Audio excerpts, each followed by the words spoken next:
my Toronto. VK on the beat. Check. I'm in Toronto where you wanna get the city love. I'm from Toronto where you wanna get the city love. I'm in Toronto like we wanna get the city love. My city love me back for my city love. Welcome to episode 1289 of Toronto Mic'd, proudly brought to you by Great Lakes Brewery, a fiercely independent craft brewery who believes in supporting communities, good times, and brewing amazing beer. Order online for free local home delivery in the GTA. Palma Pasta. Enjoy the taste of fresh, homemade Italian pasta and entrees from Palma Pasta in Mississauga and Oakville. RecycleMyElectronics.ca. Committing to our planet's future means properly recycling our electronics of the past. Getting hip to the hip. An evening for the Downey Wenjack Fund. The Moment Lab. Brand marketing and strategy, PR, advertising, and production. You need the Moment Lab. And Ridley Funeral Home. Pillars of the community since 1921.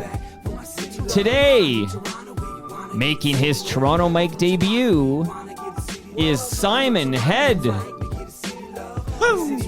And joining us to kick out his 10 favorite lowest of the low songs of all time is FOTM Andrew Stoakley. Welcome, Simon. Welcome, Andrew. Thanks for having me. Thank you. Stoakley, loyal FOTMs know well who you are, and we'll catch up with you, particularly when you start kicking out your lowest of the low gems. But let's join me, Mr. Stoakley, as we get to know Simon Head. This is like fresh meat in the studio. So welcome, Simon. You're making your debut? Yeah, first time. I've been listening to your show for a few years now, and it's an honor to be here, sir. So you know what to expect. There's not going to be any surprises here. No. And you don't know me very well because you just called me sir, and now I'm getting all nervous. Oh, sorry. Who calls me sir? Oh my goodness. So as we find out like who the hell you are, and then of course you directed a new Lowest of the Low documentary, which is why this is like a Lowest of the Low theme show with the audio guru Andrew Stoakley here kicking out his low jams. But I have a few songs that'll help us get to know you, and then hopefully we'll hear a lot from you. And why am I playing these songs? But let's start with this.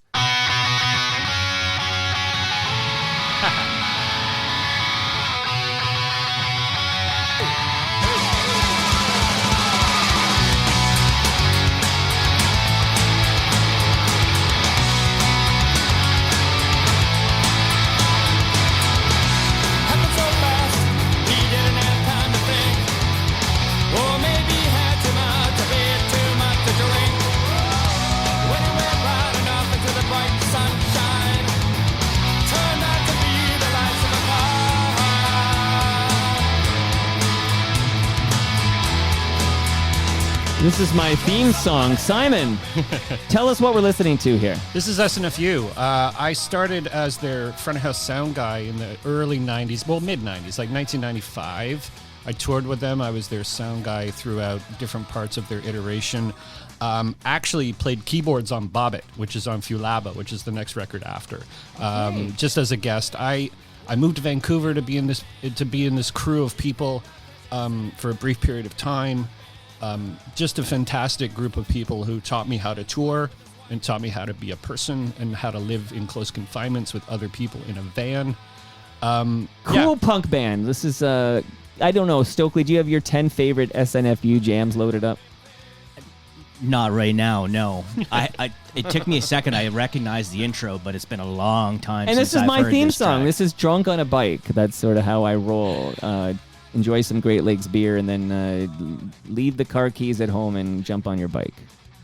Yeah, this is the epitaph years of SNFU. This is sort of the quintessential unit of the band. There was the early part of the band, which is the early 80s up until like the late 80s. They broke up. They did a reunion tour. Then they got a deal with Epitaph Records, and then put like 3 or 4 more records out on Epitaph. Briefly got dropped, and then just different versions of the band. And now I think, well, unfortunately, Chai passed away a year and a bit ago. Right. So the band is done. They're not going to carry on. Chai Pig was the life and blood of that band. Without a doubt. Shout out to FOTM Biff Naked. We talked about his passing, and yeah, that's a great loss for the community. Yeah, he was my roommate. Chai was my roommate on tour, so I'd have to live with this lunatic. Where back in the day there was a TV system called Spectravision, and if you're in a hotel, you'd hit a button, it would go beep, and every time he's nocturnal. He was nocturnal, so he'd just stay up all night and sleep all day. Wow. And I'd be trying to sleep, and you hear beep, beep, until one day I'm like, can you stop changing channels? And I roll over, and he goes beep, beep, beep, beep, beep, beep. I'm like, okay, I'm gonna go sleep in the van. Seminal punk band. Okay, but I have another jam as we talk about other stuff you've done before this Low documentary. But here is a. 1, 2, 3, 4.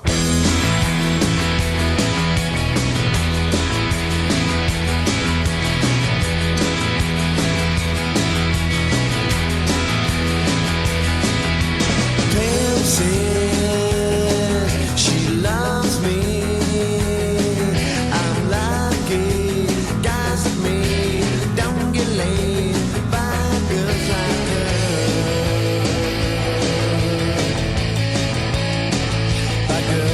her. So I'm playing Empty Cell because when I saw, where was I? Sneaky D's, I saw Rusty, like, I don't know, within the last year.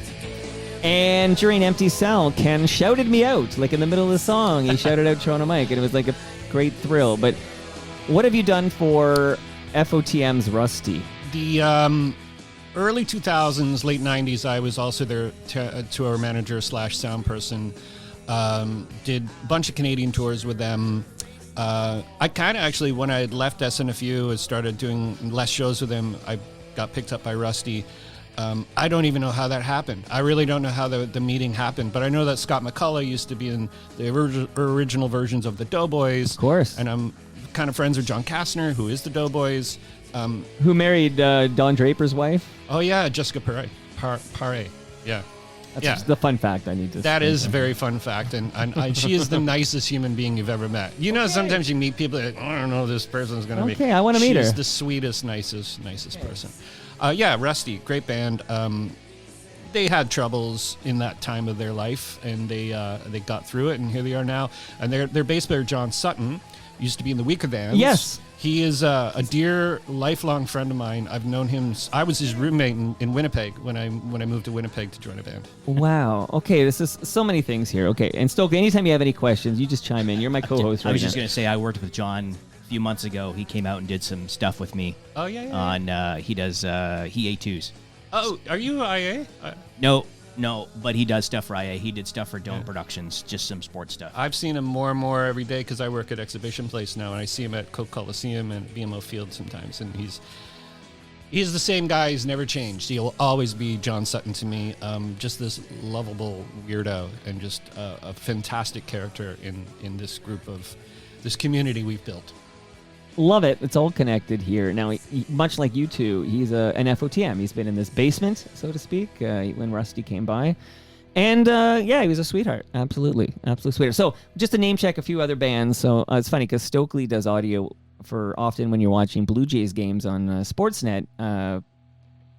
Just at the Dome? No, not just the Dome. I was just in Chicago. Yeah. I'm going to Seattle. With the life he's living. But you're the audio guru for what we hear on Sportsnet Blue Jay telecasts.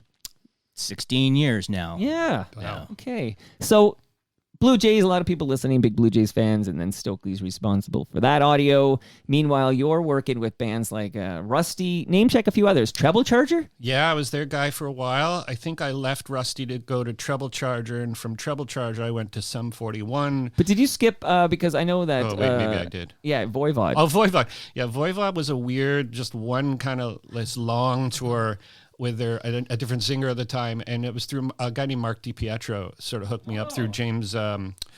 Oh God, I'm gonna forget his last name now. I can't even help you. Yeah. McLean, James McLean, who managed the Doughboys, who also managed Voivod.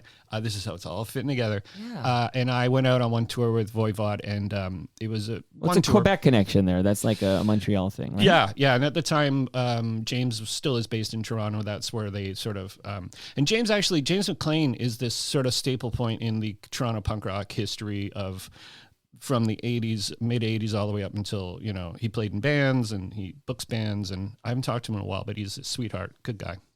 I love the week with ends. I just want to shout that out. So it's Oh, cool. who doesn't? I've been trying to see if I was trying to get John K. Sampson to be a part of this, to maybe go and interview him, but he said he wasn't doing interviews, and that was like 2 years ago. So it'd be a tough pull to get him on your show, Mike. I'm sorry. Yeah, but there's a couple. I just want to shout this out because I know he listens. But you did have on your show. So tell us about your podcast. Oh, yeah. I have a podcast called the Apolog Podcast. It's been 8 years in the running, going on 9, actually, come November. 300 plus episodes. I've interviewed people from musicians, Canadian, all over the world. I interviewed a few like high points. I interviewed the guy who invented the Raspberry Pi, which is a little tiny computer based out of UK. And it's like a little Linux machine that people love, and it's like a sandbox of a computer. Right. Also interviewed the guy, if your people are familiar with theater stuff, is the guy who invented QLab, which is software for theater, based out of Baltimore. And yeah, so, I've had all sorts of people. I started off with friends, and now I'm sort of getting like people, like publicists, to sort of help me find people. I'm in that stage now where I've talked to all the people I know, and now I need help. I worked with Melanie Kay, who used to work for Fat Records Canada. She's sent me a bunch of interviews, who is now doing the Punk Rock Museum. There's another. I went and saw that, actually. I'm digressing, but I went and saw the Punk Rock digress. This is Toronto Mike. We digress like mofos on this show. Yeah, I went and saw the Punk Rock Museum in Las Vegas 2 or 3 weeks ago, and it's not enough Canadian content, I must. Where is it? Where is it? It's in Vegas. It's sort of on. It's a sketchy part of town. Really? Yeah, in Vegas, yeah. We thought, we'll walk there, and we get halfway there and realize, wait, there's guys missing shoes and shirts and stolen I'm sure. hot dog stands. So my wife and I, let's take a cab, and the only place you can get cabs in Vegas is out in front of a hotel or a strip bar. So here we are in front of this gentleman's club, and we called a cab, and the guy was like, "You guys raging today?" I'm like, No, we're just using this to get a cab to go the other 2 kilometers to where we were going. All right, to bring this back to lowest of the low, because the bulk of the remainder of this episode is pretty focused on the lowest of the low. We're going to kick out at least 10. Well, 10 plus 1, right? Because this episode will end with a lowest of the low song, because every episode ends with a lowest of the low song. But it's just a quick, we talk about everything being connected, and it blows my mind all the time when I talk to interesting people like you, Simon, and not that you're not interesting, Stoakley, but we talk quite a bit. I've been here enough. It's okay. You're also a very interesting man, I want you to know. But like John K. Sampson, of course, did play in Propaganda. Say it for me.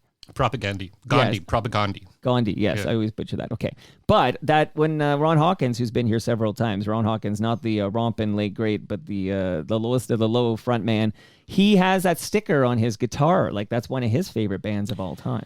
Yeah, there's actually a nice communication between Propaganda and the lowest of the low, because Propaganda covered Pistol. Yeah. And put it on an EP that came out like 15 years later, but they used to cover it. And the story is they recorded it, and then Chris redid the vocals, and it just came out like maybe 3 years ago, 4 years ago. I got to get the timing on that. No, I feel like it was during the pandemic. Yeah, This is how I feel. But everything is pre and Pandemic. What was that? post-pandemic. Never heard of that. Are we post-pandemic now? Can I say that? Well, my wife might have. She's not feeling well today, so I'm.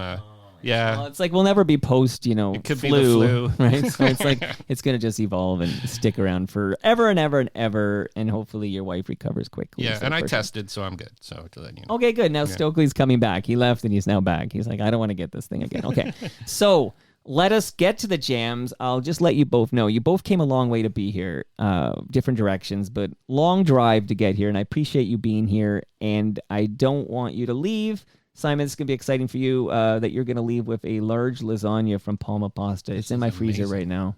Sweet. So Palma Pasta sent that over. They're good people. They're in Mississauga and Oakville, 4 locations. Support Palma Pasta. They're going to feed us at TMLX 13. More on that in a moment. But I also have fresh craft beer for you from Great Lakes. Thank you. If this was an afternoon recording, I might ask you to join me with one, but here we are recording in the morning.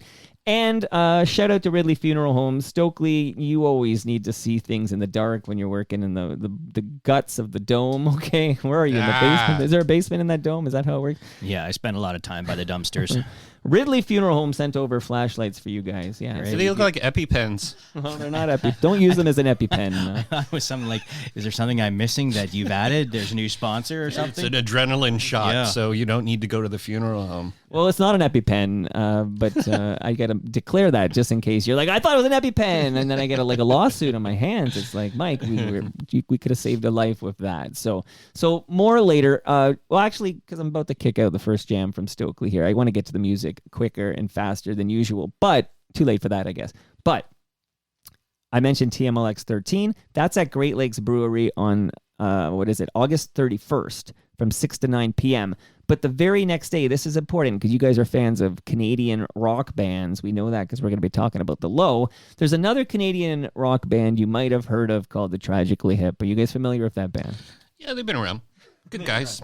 Paul Langlois is on the show next Monday. Nice. Shout that out.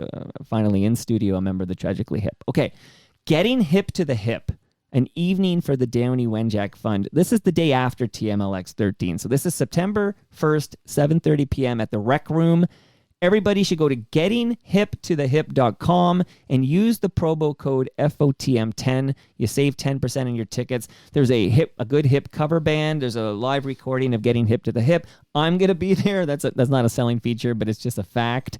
But people really should go to, again, gettinghiptothehip.com, pick up your ticket, save 10% with FOTM10. And good luck to FOTM Jamie Dew and the crew at Getting Hip to the Hip. That's, again, September 1st, 7:30 at the Rec Room. Andrew Stoakley. Yes. Does your middle name start with J? No. Because I feel like naturally, like I want to say Andrew J. Stoakley. Like that just seems like Michael J. Fox. Andrew J. Stoakley. It's like an author's name. Yeah. Andrew J. Stoakley. I'm not that interesting. I do have a question, though, for you. Sure. Your first consoles that you used to use when you were mixing front of house, do you remember what they were? Oh, they were usually like question. Mackie consoles, Allen and Heath consoles, those early Allen and Heath consoles, and they had a flaw to them because they had a special type of fader and people were using contact cleaner and buggering them completely up. So that and nothing digital, obviously. The very first digital console I ever worked on was at the Whiskey, mixing SNFU, and it was, I forgot even, but it had Total Recall. So you could look on the screen. Great movie. In which, and you could see where the knobs were going on a computer screen. Right. Similar to like SSL stuff. Sorry, we're nerding out, Mike. Sorry. You know, I was about to say, did Andrew forget that this is not Idle Hands? Oh, no. Okay. Well, I'll nerd out about audio. Like I actually owned a Mackie 1604. Yeah. And I had it for a number of years before it finally crapped out. You know, you're stealing all my questions, Stoke. My first question was about those boards. Oh, crap. Oh, I'm sorry. Okay. No, just kidding. All right, Andrew, big question for you here before I get to the music. Yes. Are you ready to kick out the lowest of the low jams? Yeah, I'm going to transport myself back a few years. And I should preface this. Oh, go ahead. Okay. Yeah, okay. So, Love a good preface. As you I'm know, ready. As you know, and I think I've mentioned this, Shakespeare in My Butt is my Deserted Island album. So I could have easily just said, play the album from start to finish, right? And I would have walked away very happy. But I didn't want to. There are other tracks that I like on other albums, of course. So I sprinkled that throughout these 10 tracks. So are they my 10 favorite tracks? Yes and no, but yes, if you know what I mean. I know exactly what you mean. And I will tell you, because we're going to be talking to you about the songs you chose. We'll be talking to Simon about the new documentary. And there's another streamable piece of video that we'll be talking about, which will be right in your wheelhouse, Andrew Stoakley, because you love Shakespeare in My Butt so much. So we have a lot to get to, but let's get to this first jam.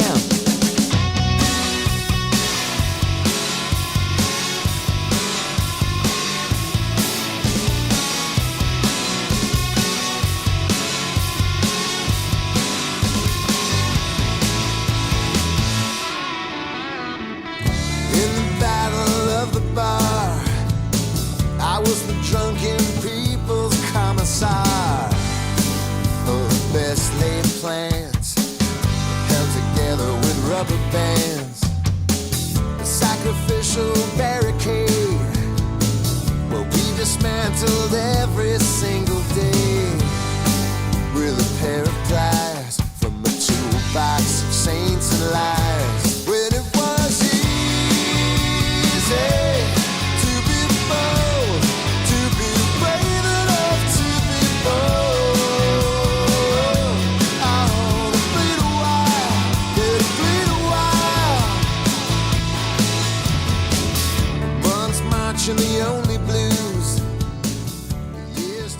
Tell me, Andrew Stoakley, why you love Bottle Rockets, a more recent Low Jam. Well, I think when we get to another track off this album in a few, you're going to understand why I liked this album so much as opposed to maybe ones previous. I'm a sucker for any type of organ, B3, whatever, and it's very subtle in this mix. You can hear it, but in a track coming up, you can really, I wish in the mix that they had actually pushed the organ in the mix more than the guitar. But anyway, love it. It's just a really good track. I love the harmonies in the chorus. It's got a nice bridge here that we're, Good timing. yeah, it's just a fun track. I mean, I think it was the first track off of this album. Agit Pop. Yes. Yeah. I believe it was the first release, right? This is the story of Lowest of the Low. Like you're hearing them go through like his career and his life with Lowest of the Low. It's a fantastic journey. There's a line there you can hear bleed a little while. Yeah. It's just subtle, and if you've been a fan of the band for so long, it is. I mean, Bottle Rocket. It basically describes exactly what they went through. Yeah. Pressure, explosion, and then fade out. So for a few years. Yeah. 6. God, it was that long, wasn't it? Yeah, between the breakup and then the reunion. And then they broke up again for like 3 years. Yes. But yeah. And then Steven left, and yeah, I mean, it's... Steven left in like 2012. I can't wait to see the 13, I documentary. think. 13. Yeah. Okay, let's do this 101 on this because we have 10 jams, so we're gonna talk a lot about a bunch of low stuff. But what is the name of your documentary about the Lowest of the Low, Simon? It's called Subversives: The History of Lowest of the Low. It's an hour and 54-minute romp of the band from the early days, from like Social Insecurity days to Popular Front. That keeps getting shorter and shorter. But then all the way up from the Low, how they recorded when they broke up, and then they got back together when they broke up again. Talking with various people along the way. It's been a 3-year journey. It's been a long 3-year journey. What'd you record it on? I used I love it. I ended up going right into the camera, most of it. Single camera. I just went right into a Blackmagic cinema camera. Okay. When I was doing multiple cameras, multiple people, I would take a little Zoom H6 portable recorder. Yep. And that came into the mix very late in the game where I had 2 cameras, but I'm like, I can't do 2 cameras now. When you start something and you're like, oh man, I got 2 cameras now, but it would just make the whole thing look weird. So I got 1 camera right into the camera, and then I use Pro Tools to sort of process. I use Final Cut as my software.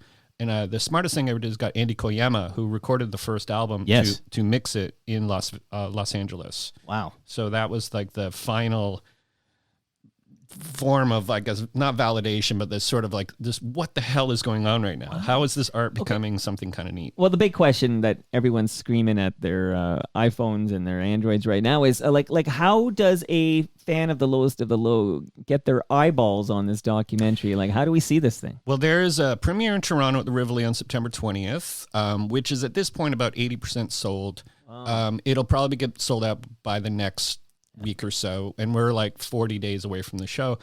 There will be a streamable, downloadable link as sometime after, maybe a week after, because then I got a few other screenings, other parts of Ontario, taking it to like different cities, Buffalo included, which is going to be kind of fun. Ooh, when's that one? Because I'm sadly 27th or 28th, London on the 28th, Elora on the 29th. I'm going by memory. London, it's in there. It'll. Okay. I'm sadly out of town working the week that it's at the Rivoli.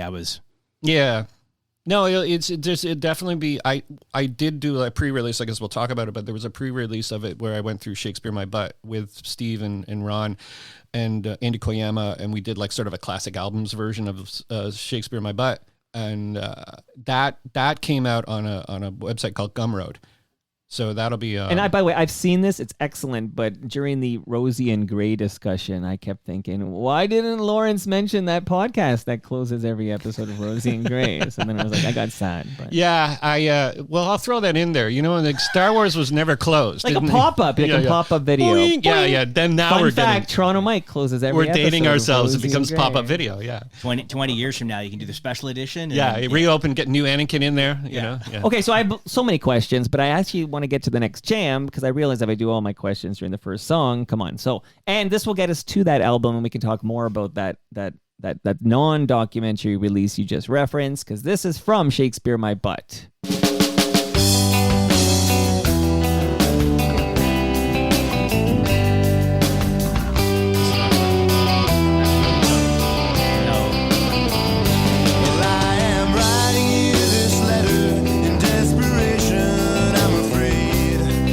This is my wife's favorite song.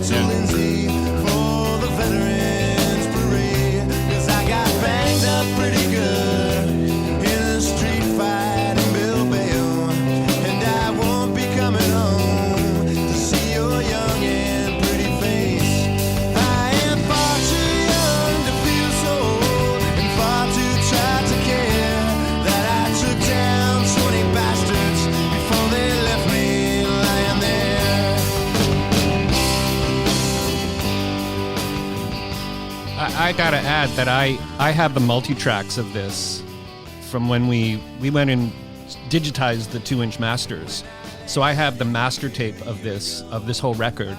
I don't have subversives because that was done in a different situation, but I have an idea that when I do these screenings, I'm actually going to have like a karaoke version of every song, and people will put their hand up, or they can do the thing and they can sing their favorite song of Low So Low. That'll be like the fun live aspect to the thing. Low-yoke, I guess we're calling it. Oh, man. Karaoke low. Yeah, you got it better. Yours is better. Karaoke. Yours is better. We got to workshop that, but it almost rolls off the tongue. That's amazing. But Stoakley, why this song? And we're counting down, so number 9. I think the song speaks for itself. It's just... all songs speak for themselves, technically. I think for this one, it's the lyrics. It's just such a interesting topic. I love some of the lines. You know, I won't be back to see your young and pretty face. It takes me back. I mean, I think this album, and specifically, if you want to talk about this, sir, I'm going off mic. And also, don't forget to give the title, just so if somebody's new to the Low and they're listening, they might not know the title of the song. It's a letter to Bilbo. You know. I think anybody who knows the band knows. Anyway, it doesn't matter. Oh, if you know the band, you know every song on Shakespeare My Butt. Yeah. It's Bilbao. Bilbao. The funny thing is that during this thing, Andy mentions his wife, Andy Koyama, his wife is Spanish. He goes, yeah, he says it wrong. Now I don't feel so bad. Okay. Like this whole album, I'm 51 now, and I grew up in Brampton, which in the 70s and the 80s was still pretty isolated from Toronto and so forth. It took effort to go downtown. You had to get a bus or a parent to drive you to Kipling Station, right? And then you took the subway in downtown. So if you wanted to go downtown, it was a lot of work. Right. I went to Rye or TMU now for the Radio and Television Arts program, and I was 19, and I was... So, you know, John had you, and they were part of that Ryerson situation. What years? John 91, 92, 93. Oh, for sure, yeah. I mean, John... Jim Hare, I think Jim Hare, too, is part of it. Random Killing guys, the band from Random... Oh. 2 guys from Random Killing ran that department. They were lab assistants before when I was going, because they were a few years older than me. But so this album came out basically at the time that I was starting school or part of it. I have a long history of the band. I mean, as many people on this know, I started working at CFNY. I lived 5 minutes from the radio station when I was a kid. And so I started working there in the music department in 89, I believe, and went right through to 94. And so I did a number of gigs with these as part of CFNY. But when I was at Rye High, as I still affectionately call it. It's university now. Yes. I was on the board of directors for entertainment. So I booked all the bands that came in and played at the university for almost 2-3 years. Mm-hmm. And I booked these guys a lot, and I used to MC their shows to the students and stuff like that. So I have a really long history. And this album, I think because, as we all know, music takes you back to a certain time, a certain place, to certain memories. And so I associate this album with being on my own, finding out who I was as a young adult, and a city that I'd moved to that the album talks about. It talks about places in the album, and it just connected. And, It's funny you'd say that because Ron and everybody talks about how naive they were and how new at what being musicians were and how fresh it was. And that was a relation to, it just went outward to everybody. Everybody went, I'm with you. I'm along for the ride. They spoke to a generation of people. Yeah, and they were really good dudes, Yeah, they had that too, yeah. Still are. Yeah. I keep in touch with Steven, on Facebook and stuff like that, and we've chatted, and, I talked to Lawrence and stuff like that on Twitter and things, and I've seen them at shows. They've just been really good people. Can we name check the members of Lowest of the Low when Shakespeare My Butt is recorded? It was John Arnott playing bass, David Alexander on drums, Stephen Stanley on guitar, Ron Hawkins, and that was the band. Four piece. And 3 of those are like Popular Front members, basically. Yeah, that was yes. Ron was playing bass for Popular Front, and then Steve came in, played guitar, and it was a 3-piece. And then they had different iterations of Popular Front. Like they had like a world band version of it, like this huge big band. And actually, the funny thing about reason Popular Front turned to Low So Low is because they just sidestepped everything. Like we don't want to. We don't want to have this big production because they were talking about things in world views that they didn't know about. Yeah. And they were pretending like they were saying, well, U2 was a pretty big band at the time. So we're trying to just follow that. And that's where the new Low, the version of the Low kind of came to itself because he's like, I'm not going to sing about songs I don't know about. And that's how the Low became the Low. Okay, I want to talk a lot more about Shakespeare My Butt. And I'm going to start this third jam from Andrew because it's also from Shakespeare My Butt, but it's I'd call it a big radio jam. I was introduced to Shakespeare My Butt because I was listening to the station Andrew was working with, CFNY 102.1 The Edge, and they played the mess out of Shakespeare My Butt. Here's a song that to this day when I hear it, I'm back in 1991 and love this song.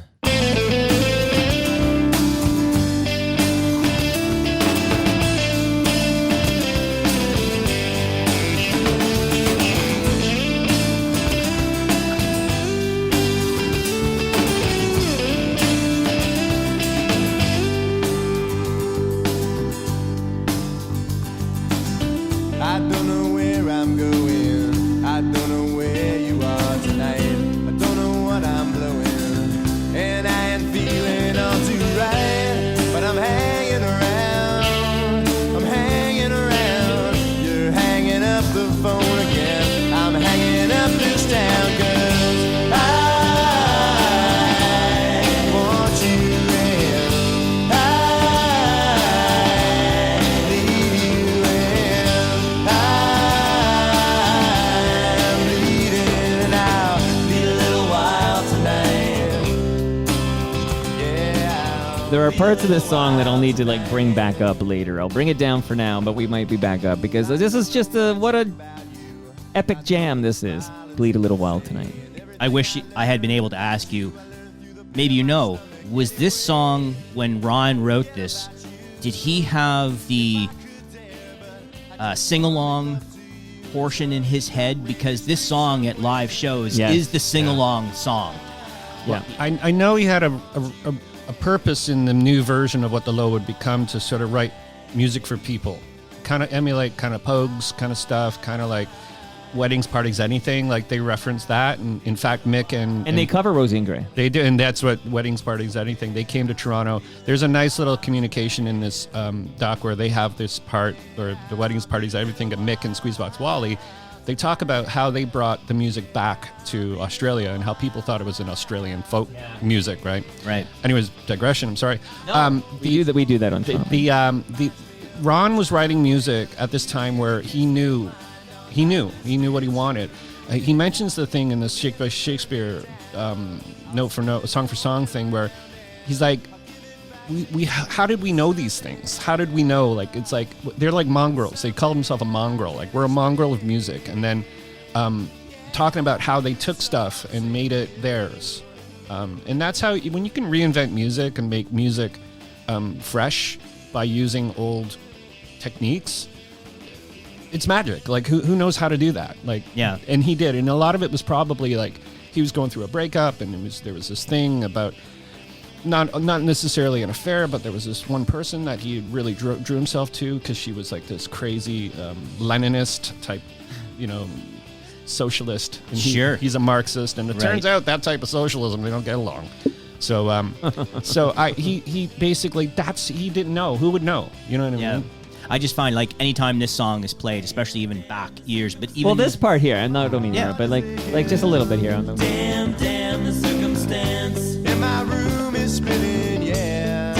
Damn the circumstance. It's great without you in it. It's so bloody catchy, right? This is a it's sing-along pop song. and the show, when they played the song, it was an extended sing-along at the end. That's how they finished it, You play the chorus out because you want people to continue singing the song when they've stopped listening, and that's what any show I've ever been to with this song, that's what happens. Yeah, and he stops her. The Alex always never gets. Yeah, there's a part where you brought it up, where there's this little plinky guitar part in the track listing. It's called "Damn Shit My Pants," Shit my pants. and they're listening to it and go, "Yeah, I can hear it."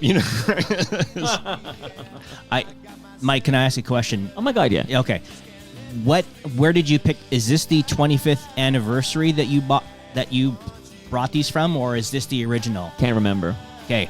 I'm going to guess that from hearing it in the cans that this is the re-release, because the bass is a little more forward in the mix. I remember The mastered. Yeah. I remember messaging Lawrence when this came out and said, the bass, did you guys take it into the studio and remix everything? He goes, no, we took the masters in that we had, and they just did some trickery and helped to boost it. They didn't do a full remix. That record in the 90s wasn't even mastered. No. They just brought it and put it and made a CD out of it, and a cassette as well.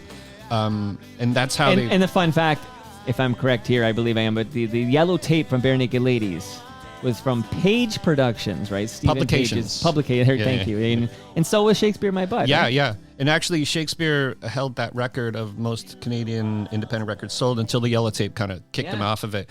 And I'm not sure how the timing is, because I know they were recording in June of 1991, and the yellow tape came out in June 1991. Yeah. So when Shakespeare came out in the December, they were selling, but I guess that yellow tape took a while to sort of catch up.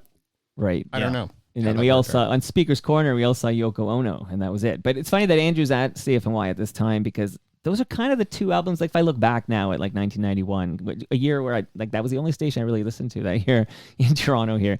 Those two albums, massive, like Yellow Tape and Shakespeare in My Butt. Yeah, 1991 is still probably, for me, probably the greatest year in music. Because of 10 from Pearl Jam? 10...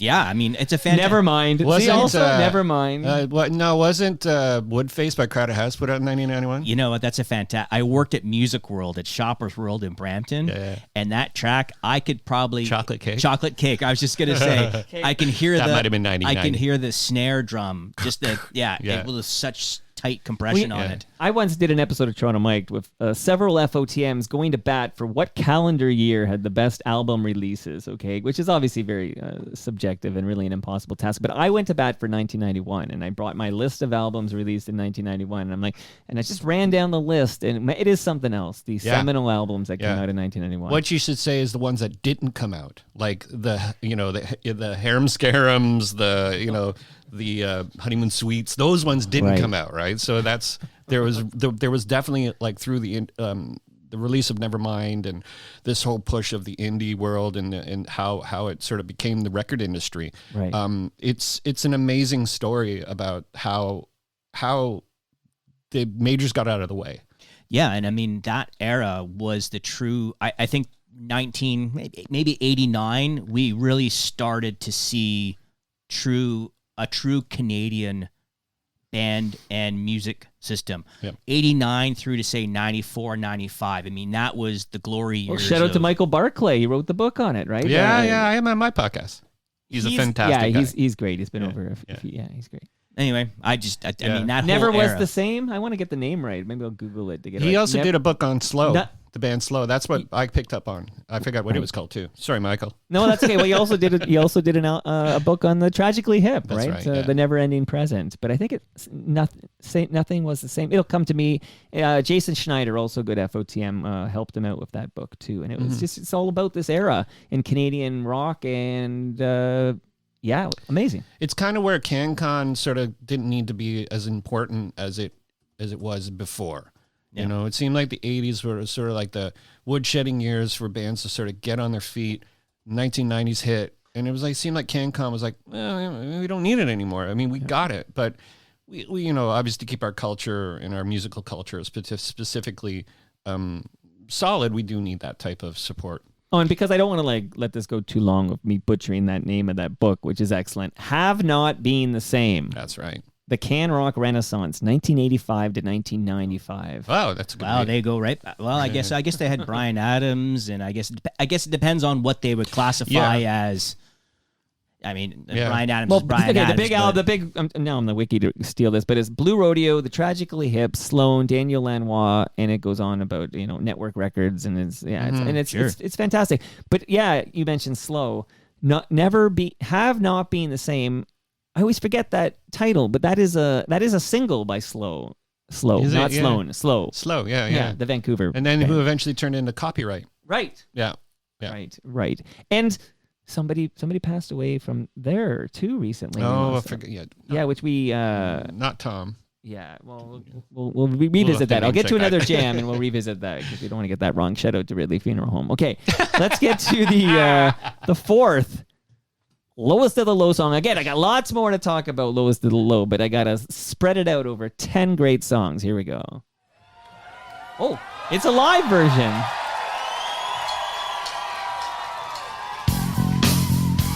Oh, this is from the early 2000s. Nothing short of a Bullet Live.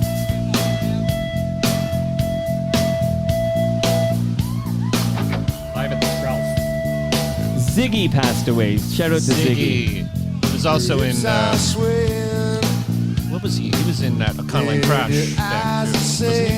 Yeah. No, wasn't he? Trevor Hurst from Econoline Crush was just on my program talking about the loss of Ziggy, and it's a very, very sad episode, but shout out to Trevor. Let's kick it. And I might want you. Yeah, but I don't need you. And you won't sleep in my bed. You won't sleep in my bed. You won't sleep in my bed anymore.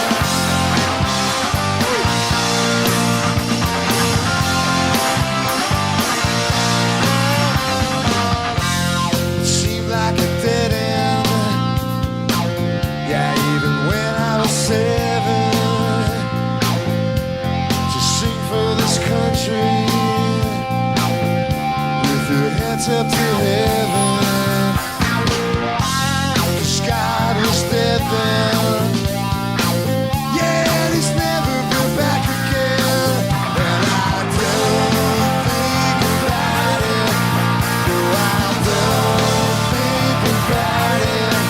No, I don't think about it anymore.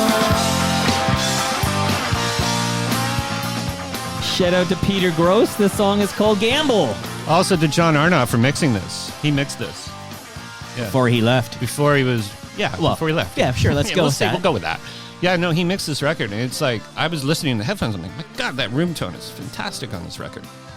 Yeah, I think I wanted a live track in here because I think one of the great strengths of the band is them performing live.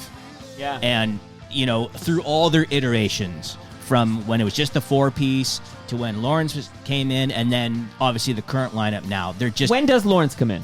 He came in, he officially, he came in 2000 and just before Sort of Fiction.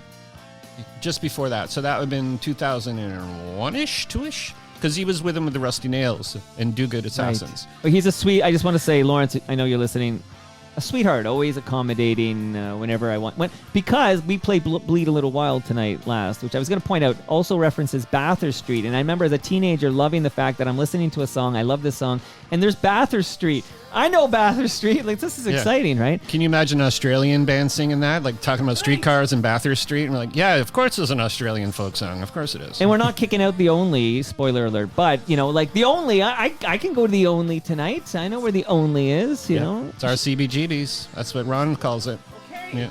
Okay. But where was I going? Oh, yeah, so I just want to bring up Bleed a Little While tonight before we get back to this great song. But Bleed a Little While tonight, Lawrence and Ron Hawkins played it at TMLX3 on the patio of Great Lakes Brewery on my birthday, and it was just amazing. So thank you to Sweetheart Lawrence for helping make that happen, and thank you to Ron Hawkins for doing that. That was amazing. I think I've seen that on the YouTubes. Yeah, I think it's out there somewhere for sure. Yeah. Everything's out there now. On the YouTubes. Well, if you record it, you will find it, I think. Yeah. I got to comment that the speed of this song is the right speed, because usually they do play everything a little faster, a little jacked up, and a little, like, it seems this was way more realized than, because, the band is frantic at the same time, like anything could go wrong. This seems very calculated. I'm curious. I don't know if this was maybe right at the start of, they did a walk on and just kind of, because the bass leads them on to the stage. I'm just wondering if that's how it was. But yes, because it does. If you listen to a lot of the other tracks on this live album, they're pretty up-tempo, shall we say. Yeah. Which I always amaze me watching Steven playing, going, he should be about 20 BPMs lower, and he's, Yeah. Gossip Talking Blues is a tough one to do guitar solos on when it's like, you can't. Like, Oh, listen to that crowd. Do I hear Andrew Stoakley in that crowd? I'd have to look at that. Probably not. I thought I heard your voice in the mix there. There's a video out on that too. There's somewhere. Like, I have some video. I have the video and I have the recording from Lawrence. Gave me all this. Wow. And it's like one camera off to the side, and there's a little bit in the dock, but it doesn't.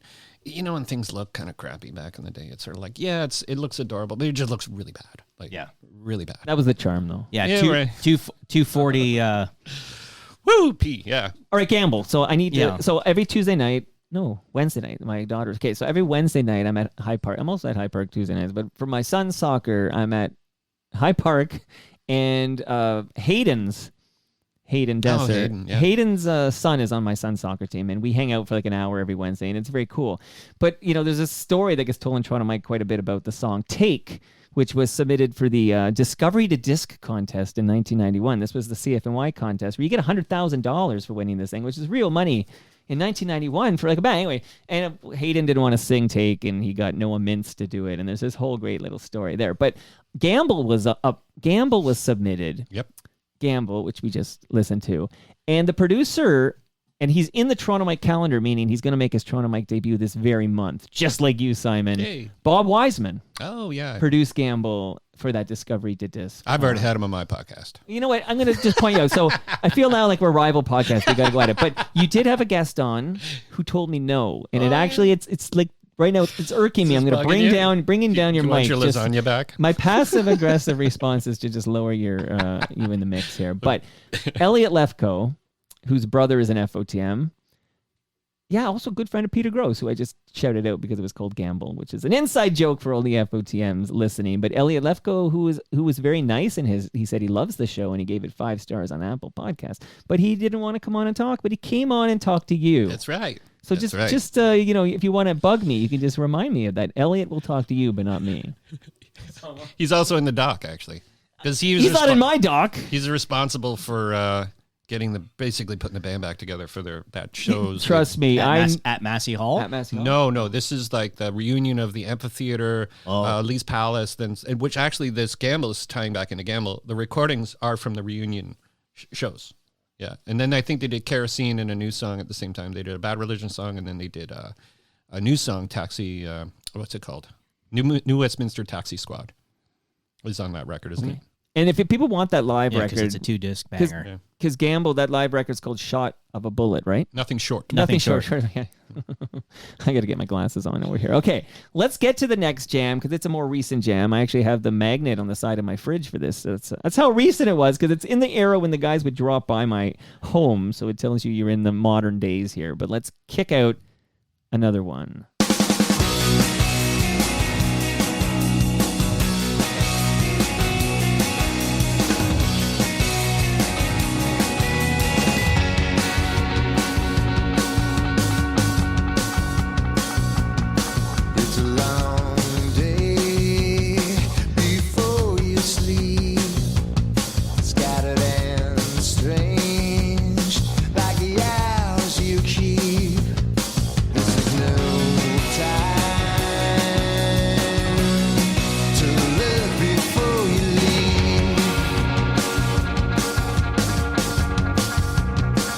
a great single, man. Yeah. Let the spotlight beseech you, the darkness can't reach you, the power lines. They crackle above you, the city that loves you has come alive. And the streets and the bars and the pavement call your name. All the birds and the planes and the street lights call your name. Power lines. This is when I came into the fold, actually, 2017. I think it was 2017. I was gonna ask you what brought you in. Yeah, fold. this is going to be funny because this Yeah. has a Rusty tie-in. Jeff Rogers was their manager, who also managed Rusty back in the day. Jeff FOTM too. Yeah, he contacted me and said, "Hey, this band Lois and Low." I'm like, "This band Lois and Low?" Yeah, they're looking for a guy to do a broadcast on Global. It was like the Global television morning show, but they don't want to do it just on themselves. Can you go in and set it up? And I completely set them up with like in-ear monitors, and we rehearsed it, and then I did a virtual. Like it was like a real like, and then we did the thing that went live, and it turned out really good. And they had a guy, Mark, who ends up he works for the Sheepdogs, and he was just really busy. So I just kind of came in and started mixing the band. Wow. Yeah. But this Power Lines was the first song that I heard, and this had Derek Brady playing bass on this record, who also was in Skydivers. Something. I'm trying to remember that. Yeah, he was in a bunch of bands, but he was in the Do Good Assassins with Ron, and then there's a part of in the documentary. I keep bringing it back. How professional! Well, it's why you're here, Yeah, because yeah. a lot of people listening are excited to see this documentary. There's a part in this where you learn something about this record, and I'm going to tease it. You learn something about this record you'd never know or expect. So I'm going to say that. I'll tell you off camera. Well, what I And like, then I'll tweet it in real time. what I liked about this album, because the first three, I consider the first three, up to Sordid Fiction, and this one, there's a real difference in the production quality. Yeah. And It's Joe Dunphy. Yeah, it just seems to not pop. And what I love about it too, and I know Lawrence has made fun of me in the past, but as an audio guy, I hate heavy compression. I don't want to see a sound file or a wave file that looks like this, and it's just a block of noise. Koyama called it the sausage. Yeah, I want to see valleys. I want to see peaks. I want to see that there's dynamic range. Yeah. There's a debate going on. It's called the loudness, the loudness debate. The loudness, yeah. How loud can you make something? And the answer is you can make it real loud, but you give up a lot of audio. I'm with you. Yeah. And also with live shows too. I mean, the same. Making it super stinking loud. Like I worked for a band called The Descendants, and I did their sound. And we're at Rockfest, Montebello, and we played right before Lamb of God. Right, Which is a wall of which sound, is right? like, and like we're doing these great. They sounded great, and he goes, "Well, they were way louder than us," said the drummer Bill Stevens. I said, "Yeah, but it sounded great. This is not about loud." Yeah, no, Right. PA people like that. As a broadcast operator, my biggest enemy in the world are PA operators, because for whatever reason, in-house producers feel that loud equals excitement, and it kills me. I've seen shows where I've just sit there and I get dizzy because it's so stupidly loud. And maybe that's this is an old guy get off my front yard comment where it's too loud right. and We're all blinky. old guys, It's yeah. like, what is going on right now? I don't even know if there's a band. My head hurts. I'm just standing all Just night. noise, My right. hips hurt. Yeah, from dancing. Yeah, no, there definitely is a debate about how loud things should go. And there's a lot of conversation about, for me, inner conversation about, I can make it loud. It's really easy to make it loud. Just make it sound good. That's the tricky part. It's incredible when I have young up and coming audio people who come to me. I mean, music, we use the same tools, but we are different and so forth. Sure. And I just decided 30 years ago that I didn't want to. When I was going to school, I thought I was going to go do music, but all the big studios were closing in the early 90s. And so I realized that it wasn't going to be, at that time, a viable career option. So I went the TV side, and I don't regret my decision. I've traveled the world, Amazing. I've worked on so many amazing shows over the years. You've seen curling rinks across this planet. It's taken me around the world. And it's immediate. Whatever you're doing is your broadcast, right? So it's immediate. Like what's happening is like, this might not be, this is our cue sheet of things, but it could change. Somebody could hurt themselves, and then you have to do this. Everything's a pivot. I love that. I love it being like that. I mean, personally, I wouldn't want to be in there in your shoes, but I love to practice things. But no, it's definitely something I can appreciate, and I've seen live, and it's pretty awesome. like when it's done, it's over. I can go home and not worry about it, because I do have a little obsessive about that. Did I make the EQ right? Did I make did I use too much compression? Did I not have? So yeah, I think just with that track, it was a new sound for them. It sounded great in the it sounded great the first time I heard it. That's a catchy pop. Again, this is a poppy, catchy, likable song. We didn't shout out the name of that album, by the way, which is Do the Right Now. That record took the longest on any Lowest of Low record to record. Believe it or not, I know Shakespeare. No, I love My these Book fun took a long facts. time. That's funny. But when they were in the studio day after day after day after day, like Shakespeare took 6 months, but Do the Right Now took months, and with multiple mixes and with multiple scenarios and multiple groups and of people in, like, it was a lot of moving around, a lot of tracks, and stuff which gives it a magic, because there's so many tracks in there you don't really hear, but it's all texturized. It's something I'm like kind of like keeping it under a certain amount of tracks, whatever I'm recording, but this thing is just this, it's an opus, you know. Wow. So we've finished 5 of Hoakley. I'm not even drinking my Great Lakes right now. 5 of Stoakley's jams are complete. There are 5 more to go. This is literally the midpoint. But as I review the albums from which Andrew Stoakley has plucked his first 5 low jams, okay, Agit Pop, 2 from Shakespeare My Butt, which we understand is Andrew's favorite album of all time. Then 1 from Short of a Bullet, which is the live version of Gamble. And then we have a song now from Do the Right Now. But noticeably absent thus far is any songs from, we say it wrong too, Hallucigenia. The live version. No, because I haven't played it yet. Gamble technically is. Technically, but you did choose. Yes, that is absolutely from the. So this is because Shakespeare My Butt was so big. You know, CFNY, there's like, I don't know, 6 or I don't know how many songs from that album got like heavy rotation on our local alt rock station, right? I almost want to name check them in order, but from like Henry Needs a New Pair of Shoes, so Started many. with Salesman, Cheats, and Liars. Yes, that was a massive radio. Single, yeah. I don't know what Was came. that the first? That was the first single. And then Eternal Fatalist. Then it went. I don't know the rest of it, but I know that Salesman, Cheats, and I Liars. thought it was- Even if I don't know the order, but we could name check them all, because absolutely on high rotation for a while was Henry Needs a New Pair of Shoes. Yes. There was a period of time with that. Of course, Bleed a Little While Tonight. Rosie and Gray was the second single, I believe, because there was a conversation about how long the intro went. And then Skinny was their manager at the time and said, hey, can you cut that in half? And they're like, no, we're not doing that. We're going to have a minute-long intro, and people because that's how they it. became the closing theme for Toronto Mike. There you because go. if they didn't have that long intro, because the idea was at the beginning, anyways, was I would try to hit that post. Like that would have been like a long time ago. I gave up on even trying to do that. But I mentioned Hallucigenia. I'm glad we're going to talk about it, because we're going to listen to a song from it right now, and then we're going to get into that the follow-up to Shakespeare My Butt.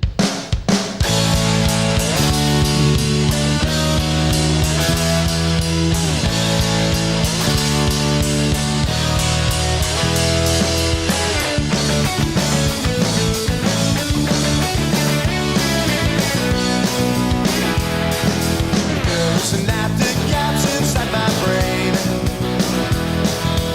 One more shot and my liver starts calling me Shane. Vomit pigs and urine stalls, broken knuckles and beer graffiti walls.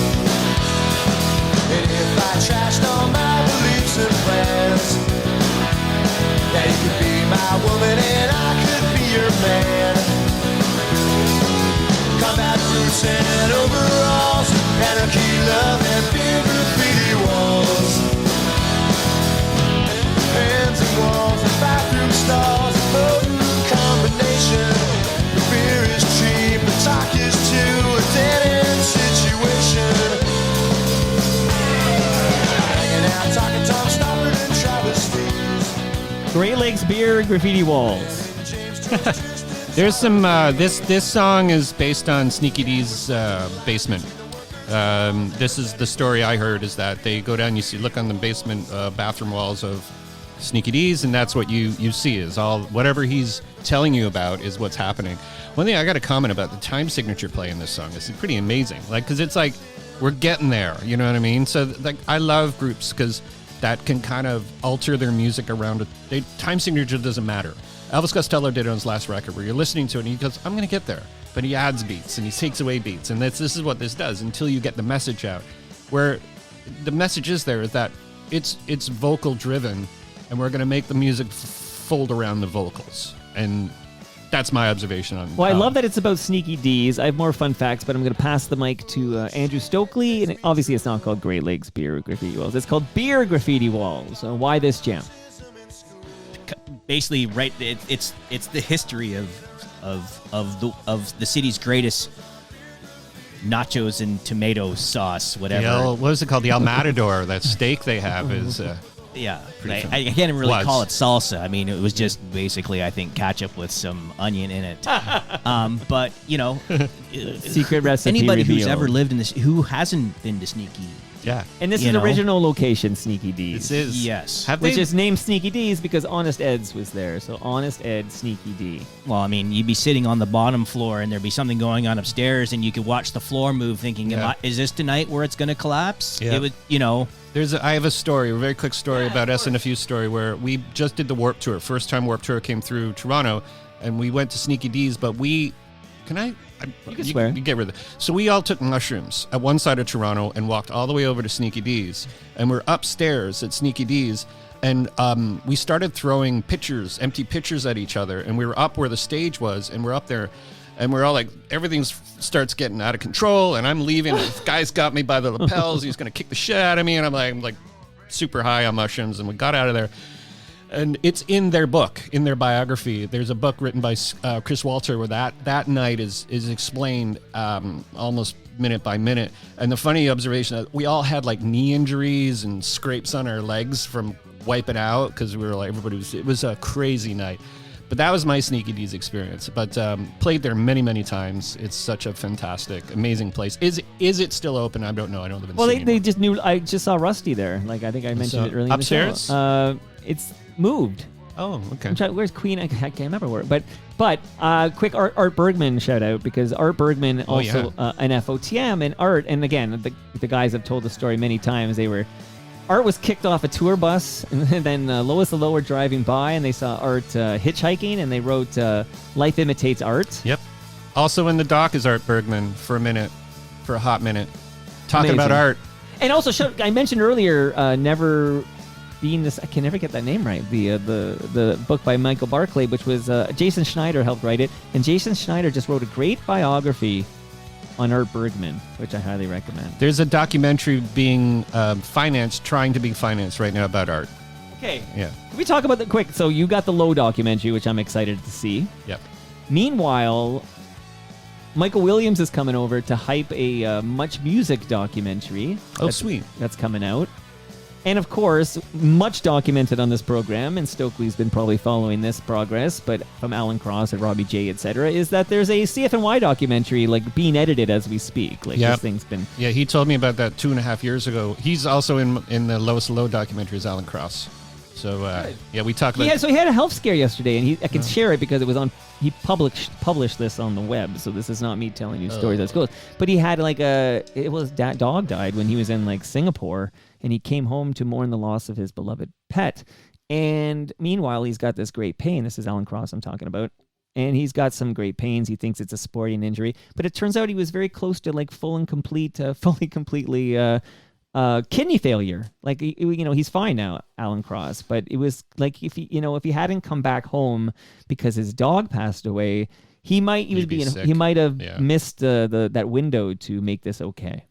Yeah, he's definitely a huge asset to this to the community we call the music scene in Toronto. Right. Alan Cross, and just a wealth of knowledge about the stuff he knows and the things he does, and his commitment to that type of thing. And he's a sweetheart, too. He's a good dude. He's a good dude. And, so Art Bergman makes a cameo in Beer Graffiti Walls. He does. He says the words, and there was actually Dave Genn, who also was in Art Bergman's band, who was in Matt Good's band for a while, who is now in 5440. who's also in the documentary. They talked. You made a documentary? Yeah, I did. Did I mention that? I'll mention it 5 more times. He basically he came in and read the thing, and what they were doing, they went and played a live show, and Art came out to do it, and he was reading it off the album cover and realized he couldn't read the words and just made up his own thing. Okay. Yeah. Yeah, it sounds like a Bergman move there. Just because this is the last jam we're going to play from this album, I just want to have a few words, talk a little bit about hallucigenia. It's funny you tell the shroom stories, right? Because that's like a hallucinogenic. Yeah, absolutely. Hallucigenia. Nice Okay. tie-in. Thank you. So You're a professional. 11. What is this now? Episode 1289. You got this. So You're doing well. I just figured it Got out. a lot of Okay. hope. And I don't know. Do you edit your show? No. No, okay, just checking. Because some people edit their podcasts, and I have clients who there's heavily edited podcasts. So I'll do the editing. But on my show, it's like, no, that's not how we roll. We get there eventually. That's my motto and my mission statement.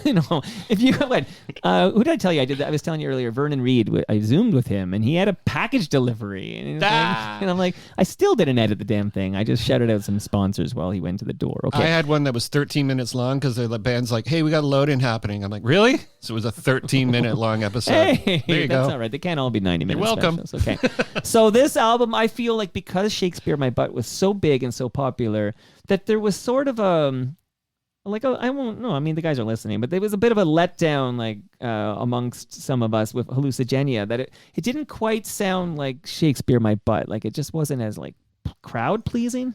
There was a lot of pushback from people for them to re-record Shakespeare. Right. And they said, Right. we're not doing that because we've been playing this Right. record for 2.5 years. In fact, some of the songs are almost 4 years old. We're going to make a new record. And they basically, they pushed themselves through it. This is why I love this band so much, is because they told everybody, no, we're not doing that. We're going to do this. And we're going to stick to our guns, and we're going to give you a record. They had a little issue with their producer, Don Smith. Yeah, they were they came clean about that. He also did the Tragically Hip album, right? He did a few, yes, and he's also Cracker, Kerosene Hat, and he worked on a Tom Waits You're record. a trash girl. So they tell the story pretty. Yeah, they hated his mix. They hated him, and they hated the mix, Right. and they hated him as the whole idea of the thing. And they were in Vancouver, Yeah. and there was a lot of stuff going on personally and privately and sort of professionally with their band. It just didn't gel. And they know, and Ron doesn't even want to hear the record anymore. In fact, But they do play a number of songs, right? he gives credit to the live album that they just released, Taverns and Palaces, saying Right. that version of which song? Black Monday. Yeah, which is, by Not the way, Black- my favorite song on the album. Yeah. It's like they did. Oh no, City Full of Cowards. Okay. City Full of Cowards is like, this is a much stronger version of this than the actual release of the album. right. So that says a lot. But yeah, Hallucigenia didn't get picked up well. They had a lot of politics in their band, that they were fighting against a major record label at the time. They were just really kind of self-destructing and using the power of Shakespeare in My Butt to sort of push their way through stuff. But you mentioned that it was like, we're going to do it our way because they have this punk ethos. Like it's very commendable, but it is also commercially disastrous. Absolutely. Right? Yeah. And one of the things I'll just share, because I talk about this many times, but in addition to listening to CFNY, I watched a lot of Much Music. Okay. You go to Much Music and a lot of these bands, like contemporaries, if you will, like I don't know, name it, but Moist, whatever big Canadian alt rock bands were going on in the 90s, you'd see them all the time on Much Music, but you didn't see Lois the Low in Much Music. No, they didn't do videos for Hallucigenia. They did, and then they did one video, but it was like a college, for one on Shakespeare in My Butt, but it was like a college, whatever it was, a project or something. Yeah, I think that was through Ryerson. I think it was actually through Ryerson. Yeah. And that's, they just didn't want to do that. They thought, no, it's our live show. This is the way it is. And it really did sort of affect them as a band, but I got to say, they probably wouldn't be around today had they not sort of held that line of like, this is our comfort level. We're not going to, compromise. There is a story where they played the long game. Yeah, they ran the marathon. And there's a story where they talk about, like, they were doing a showcase and they all brought shirts out that says "Corporate sucks cock." Yes. Right. I mean, like they just shoot themselves in That's the a foot. famous one. And yeah. Steve Kane speaks about it. It's like, because he's in the doc and he speaks about it. He goes, "Yeah, I was there. It was funny."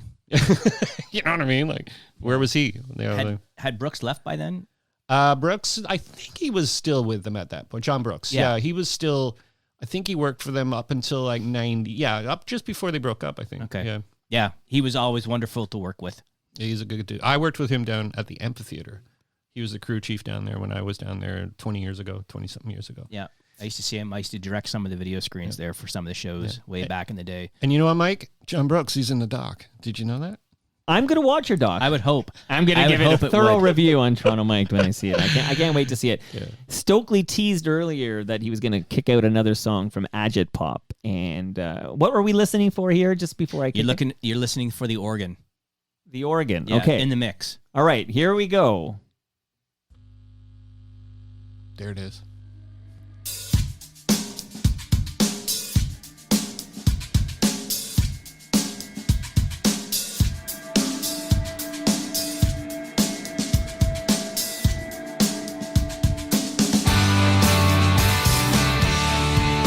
It's your life, There it is. so find your own I would bump it up because I'm a sucker for. strength, those That's why I love the Grapes of Wrath. Kevin Kane playing the I just saw Kevin Kane with the Northern Pikes. He's in the Northern Pikes. Really? Yeah. He actually used to live in the apartment below Brent Belke from SNFU. So when I'd go stay in Brent Belke's apartment, Kevin Kane was in the basement. It's such a small. It's a very small world. I should just record you guys chatting because I do love how connected it all is. It's kind of the joy of doing this is connecting the dots. 2 degrees of separation in Canada. I have told the story before, but when the Grapes of Wrath played their last show in Toronto before they broke up, no one knew because they were going back to Vancouver to play the Commodore Ballroom. And CFNY was presenting that, and I had like winners that were doing a meet and greet after the show at the Temple. So they did their last song, and they walked off stage to do an encore. And I said to the security guy, like, hey, I'm going to go downstairs and make sure we're all set up. And he opened the door, and I walked into the back of the Temple. Remember, if you're looking at the stage left, or the door on the left is what took you right down to the green room. And so I went there, and as I opened up the door, the 4 of them are on the stage level screaming at each other, and I mean screaming. And if you've ever been in the wrong place at the wrong time, That's it. that was it. And I slowly grabbed. You're like Homer Simpson going back into the hedge bush, or whatever. and I grabbed, and I walk out, and I'm like, don't let anybody down these stairs until like the show is technically over. That's rock and roll, man. Yeah. That's rock. Hey, quickly, just to put a bow on this. So we talked Sneaky D's. Obviously, it was Bathurst and Bloor because it's Sneaky D's as opposed to Honest Ed's. Get it? Very clever. But their current location, where I saw Rusty recently, it's 431 College. So they still have the spirit's still there. Like they still have the. It's a little further west, north. right? I would hope it'd be- College West. Is that how that works? Yeah, I guess that's college. I don't think they have the word West in the title, but So everything's West of Young, though, isn't it? Yeah. that was definitely West of Young, Yeah. 100%. Yeah, 100%.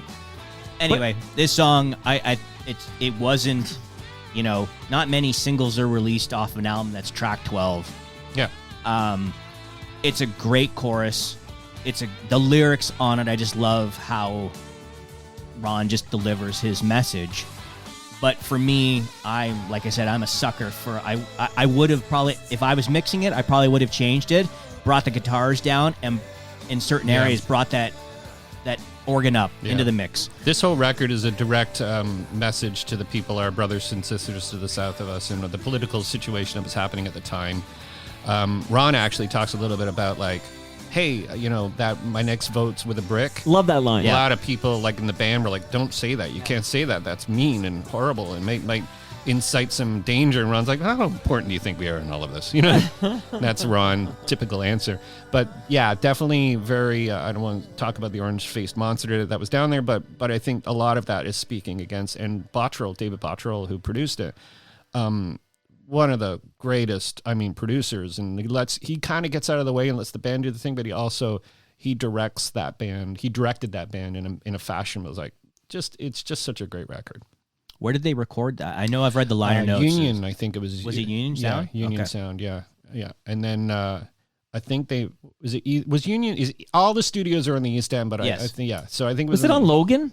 I'm not sure exactly where it was. I was like invited to a listening party at I thought it was Logan, like near Lakeshore and like Logan. Just Yeah. And was that the one with all the record executives show up? And I don't know, but they gave me like pizza and beer. And yeah, that was the the best. pizza and beer. Were you at that? I was at that. They yeah. talk about that in the movie. Okay, so I was there for the Steve Kane was there, and like these 12 record executives, and they're kind of Boundless. they're Tim Thompson coming up with all these like schemes, and David was like putting his hand up, going, "Well, what's that going to do? How's that going to work?" You know, a very, very cool moment where the band gets to sort of ask and question, because a lot of bands and work with labels, they come up with these great ideas, but none of it actually comes to fruition. And even in that band, like even that record, it didn't really come to fruition in a way. They had it all great. They had these videos that were working with a guy and had these amazing. Yeah, Tim Thompson, Yeah. who used to do those before Hockey Night in Canada.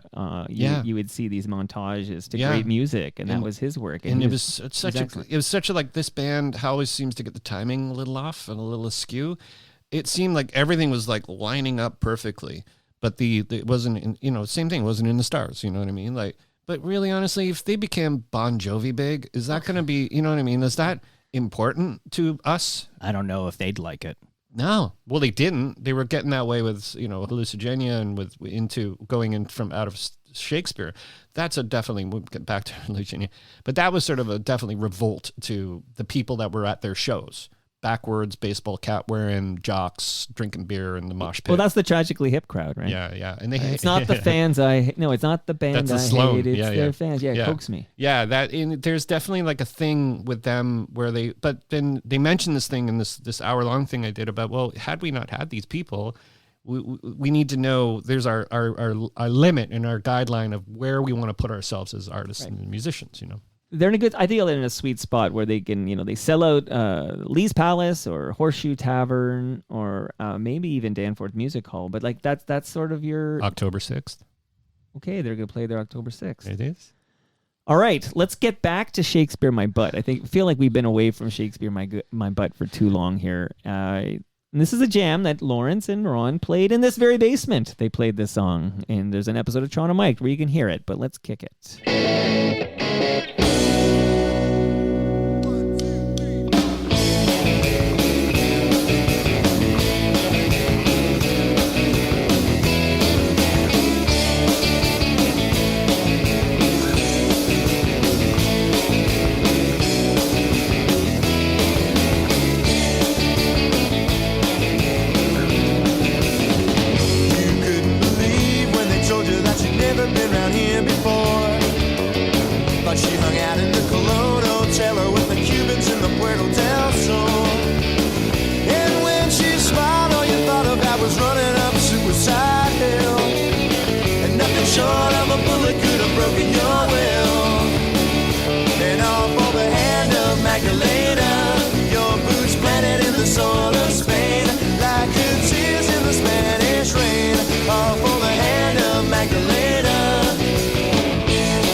All right, Stoakley, tell me what you love about For the Hand of Magdalena. It's just a kick-ass track. I love Dave's drums. I like how they were mixed. The double kick, or I guess not the double kick, but the double beat on the downbeat. I don't know. Again, songs take you back to times. I remember hearing this song and just, being in residence, just listening to other people blaring it in my room. Of course, this line. Yep. Saucy. Very saucy for back then. It just... Oh, come on. Rosie and Gray has a Cunnilingus reference. That's true. Yeah. This is the precursor to... it's a dirty song, Andrew. Dirty song. Yeah, I was 19. Come on. Right, there you go. It's a whole new era. Yeah. It was, just the way the song is structured, the lyrics. I mean, that, I don't... Songs just hit you and they stick with you. And yep. This is one of them. And like I said, any of the 17 tracks on the album, you could make number one as far as I'm concerned. But just the way that the mix is, I don't know. It's just...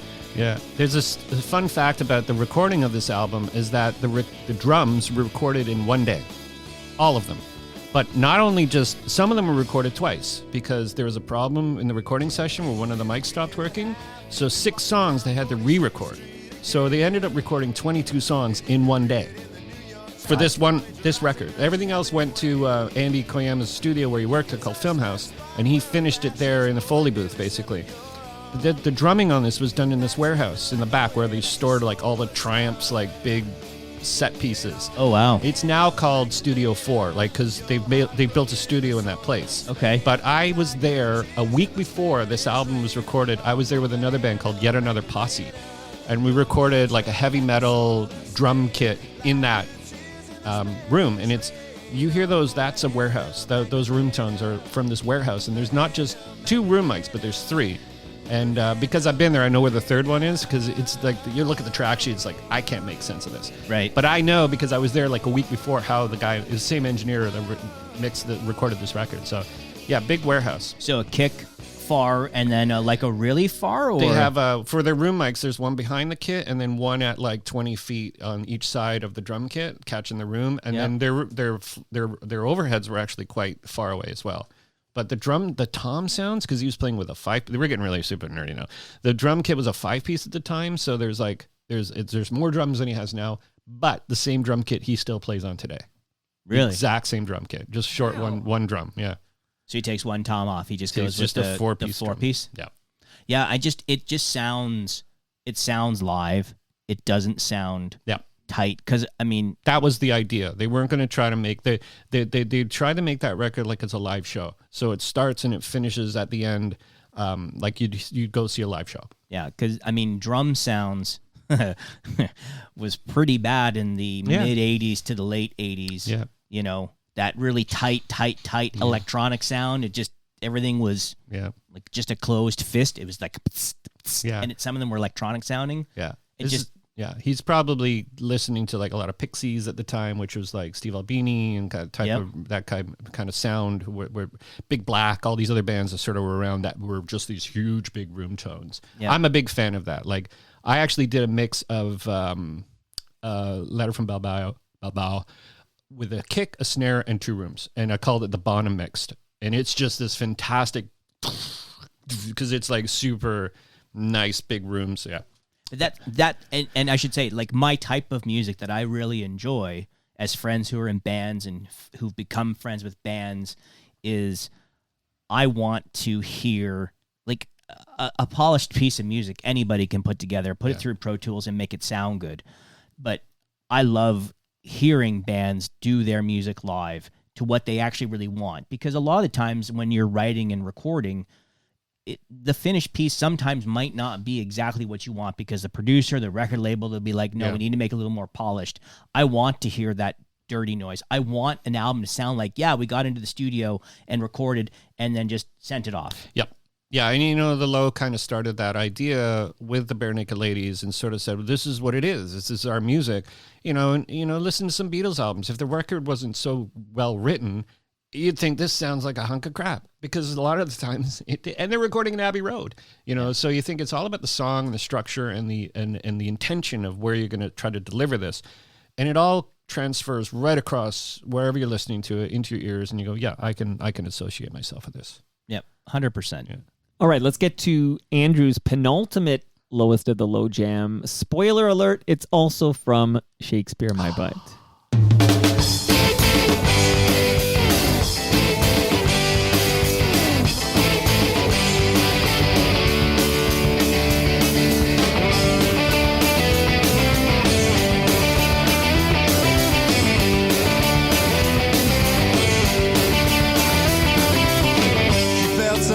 Upon your lips, you've blown another relationship. You say that God had a hand in this. I say you should have stayed away from that other girl. Now I look at you, and you look at me. Our life's the fix for the eternal fatalist. You've gone and lost your job again. Can I borrow 10 till Tuesday, friend? You say a lack of dividend has always been spelled out in the stars. Now I look at you, and you look at me. It's a financial risk for the eternal fatalist. Our life's a fix for the eternal fatalist. You say it's all lined up like shot glasses on the bar of life. Love it, Andrew. Eternal Fatalist. For all the other songs on the album, when I used to DJ, when I DJ'd at Ryerson and DJ'd stuff, this was probably the only track I really played because it got people up dancing. It was fast-paced, it was energy, it was a bit moshy, and it did also, because it had a cold out, it also really worked well to mixing to other songs that you could go into, whether you wanted to finish this one, use it as like a showcase piece that was like a crescendo, and then you can bring it down afterwards. Because Did you have a DJ name? Yeah, DJ Andy O. Yeah, that's so cool. I love I've that. never asked you that before. I feel like that's breaking news. That's because my here on brother Front of gave Mind. it to me. Andy O. Yandy O. Yandy O. Yeah, because I don't like Andy. Say it really slow. Yandy Yo. Yandy. DJ Yandy Yo. Yandy Yo. Yandy Yo, not Andy Yo. Yeah. A lot of Public Enemy played at your. Yeah, well, from about 80, I did it everything from about 85 Yeah. right through till about 94. So 95? So you're a type of Andrew doesn't want to be called Andy. I don't know. Yeah, you know what? I totally agree with you. My brother, his name's Andrew, and the friends call him Andy. I'm like, it's not it's not good. People call me Cy. I'm like, can't you do 2 syllables? You know what I mean? Simon. Don't call me Cy. Don't call me Cy, Mike. Are you a Michael? You're the second. I'm a Michael, yeah. Yeah, see, are you okay? Obviously, you're okay with Mike. Yeah, I'm okay with Mike. But you're the second Simon in the last few weeks. Simon Law from Soul to Soul came over. Oh, so sweet. 2 Simons. There we go. Maybe we should get together and make our. Oh wait, that was already done. Wasn't there a show called Simon and Simon? Yeah, it was a great track. Right. But yeah, sorry. Simon. Yeah. No. I mean, it was. So this song really was kind of one that could really get people up. Oh, it's great. It's a You great know. fucking song from a great album. Yeah. Yep. And this is the closer, right? Was this the closer? Usually it was the closer before if they did an encore afterwards.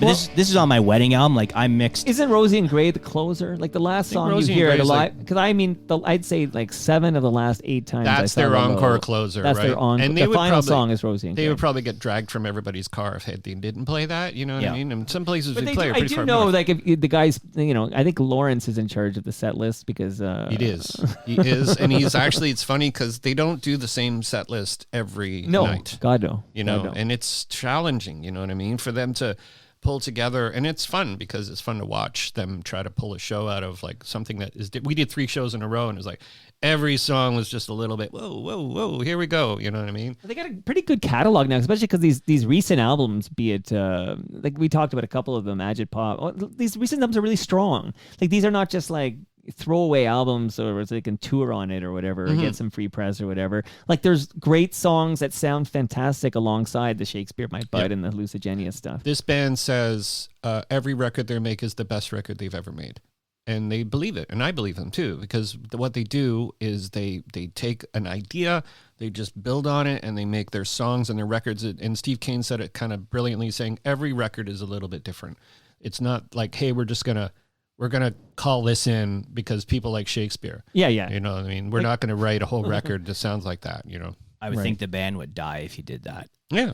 I think you would Absolutely. just talking to other guys. You'd be like, yeah, no. Yeah, when you have a close relationship to your fans in your community and you start pandering to them, they're going to go away. They're going to be all over 5440 before you know it. They'll just be like, you know what? We're fine. We're going to go to 5440. Shout out, also good FOT. Yeah. Okay. Neil Osborne, at least. Okay, so we have one jam to go, but I want to like clarify something because I think it can get confused. So there's 2 things we've talked about that Simon Head has helped curate and deliver to the universe. So we talked about the documentary, okay? So the documentary on Lowest of the Low, which I have not seen, and I'm looking forward to seeing it, and you have that Rivoli show, but if you want tickets, like you literally have to get them right now because it's going to sell out. It's at like 80%. Yeah, it's been on sale for 5 days and we're at 80% sold. Okay, so like literally, like if you're on the live stream, go right now, and I'll drop it right away. As you know, I don't edit, so this will be in the wild, shortly after we take our photo outside. Subversives is the name of the doc on Lowest of the Low. Simon Head directed, and that's again Rivoli, and then at some point we can stream it somewhere. But the other thing that we've talked about, and it's fun that we're going to close with a song from Shakespeare My Butt. One of Andrew Stoakley, his favorite song, I guess, because it's number 1. But Shakespeare My Butt, you did this is a standalone separate project where members of the band, primarily, I guess, Stephen Stanley and Ron Hawkins, talk about every track in great detail. They talk about every track on Shakespeare in My Butt. Yeah, it's called Song for Song. It's basically a classic albums. Love that. Yeah, so I took that model and made it. And one thing I got from the band was, hey, this doesn't really speak to the fans. And because my idea with the documentary was talk about the story of the band and the sort of how that band doesn't need to be that band, and their music isn't, to me, is it's about the story of the band. And if you like the band, you're going to like their music. That's always been my philosophy. This Song for Song is all about for the fans. You know, the fans can. It's for the Stoakleys. The Stoakleys. And the Toronto Mikes. And the Mike Shannons. Hey, Mike Shannon. Yes, who I met at Ron Hawkins did a thing at the Elmo. For those people who love the band so much and can really get nerdy on it. And they talk about like the idea of where this record came from. And it's one of the first times you'd see Ron and Steven in an interview together for many, many years. And it was going to happen in the documentary. It just didn't happen timing wise. But those two guys on stage, off stage, as they're it's magic watching those two people speak with each other, because they have this shorthand that we all get. You know, I usually have inside jokes. These guys have jokes that we're all going to get. So there's like this type of like communication between them. And I shot it at a place called Sauce on Danforth. So it's this weird. Oh, shout out to Blair Packham, who plays there all the time. Just this beautiful little like old, looks like almost like a Bordeaux kind of like, you know, kind of place. But it's so we have this amazing little setup and just did it, and it's just these guys talking about their love for each other and their music that they played. Right. And a lot of water has gone under the bridge with these guys, and it's such a fun romp for them to talk about what it was and sort of listen. I mean, yeah, in Andy Koyama, I was in LA mixing the actual documentary proper. So he was mixing it. So I ended up going to his studio and talked to him for a couple hours. And then they're in the studio at Revolution Recording Studios, listening to the tracks, like listening back and getting into ideas. It happens in the documentary proper because a little bit of it is in from there where Ron actually starts crying in it. So it's kind of like this moment of like, you know, like he puts his hands over his eyes, like he's, you know, that happens in the real documentary. But in this thing, they're just listening to tracks, and it was just such a great day. And now we have everything digitized. So I have all the multi-tracks. So if I could get copies. It gave me I'll something set to you practice up. on Pro Tools. Yeah. It's just such it's just, to me, it's like, and Ron actually is funny because Ron says what he feels. And Ron's like, you know, I like this so much. You should call the real documentary, you should call that extra footage and call this the documentary. So it comes highly recommended by the band. Okay, so people can get that today. Like they don't Absolutely. The link would be in the description, but I can say it's thelowdoc.gumroad/L/SMB. Okay.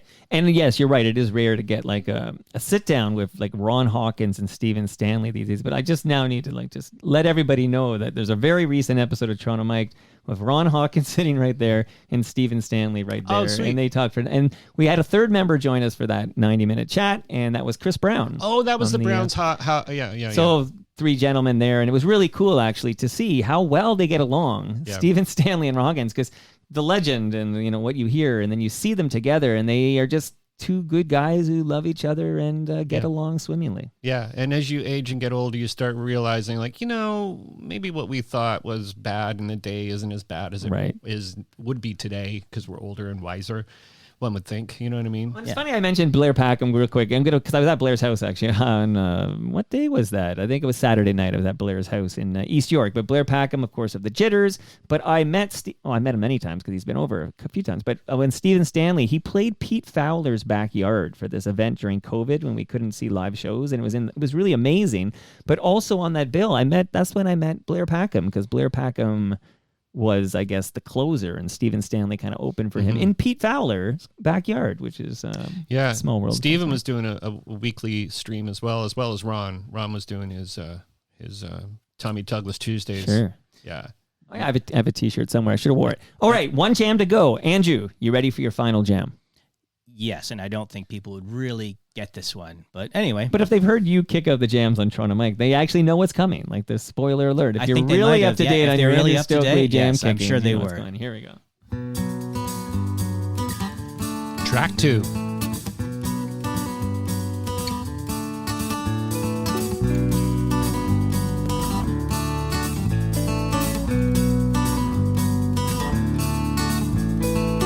It's like watching murder through your fingers at the theater.